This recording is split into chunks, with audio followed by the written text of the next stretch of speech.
আপনারা কি জানেন কেন বিচ্ছেদ হয়েছিল প্রসেনজিৎ ও দেবশ্রীর? বিচ্ছেদের কারণ হিসাবে সামনে আসে পেশাদার ঈর্ষার কথা।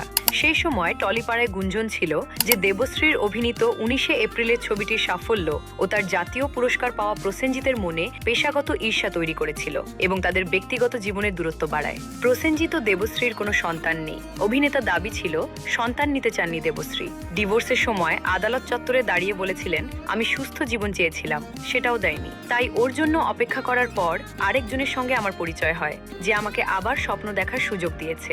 সবাইকে ছেড়ে ও চুমকির থেকে পেয়েছি অপমান। আমাদের সন্তান চাওয়া নিয়ে মনোমালিন্য ছিল। 1997 সালে অপর্ণা গুহ ঠাকুরতাকে বিয়ে করেছিলেন প্রসেনজিৎ চট্টোপাধ্যায়। এই সম্পর্কটিও 2002 সালে বিচ্ছেদে গড়ায় এবং তাদের একটি কন্যা সন্তান রয়েছে। যদিও মেয়ের সঙ্গে অভিনেতার কোনো সম্পর্ক নেই। অপর্ণা ও প্রেরণা দুজনই থাকেন দেশের বাইরে। 2002 সালে অভিনেত্রী অর্পিতা পালকে বিয়ে করেন প্রসেনজিৎ। এই বিয়ে থেকে জন্ম হয় ছেলে মিশুকের। প্রসেনজিৎ চট্টোপাধ্যায় 3 দশক ধরে বাংলা সিনেমায় একভাবে কাজ করেছেন। তিনি যে ইন্ডাস্ট্রি, যদিও সেই কথা নিজের মুখে মানতে নারাজ সুপারস্টার।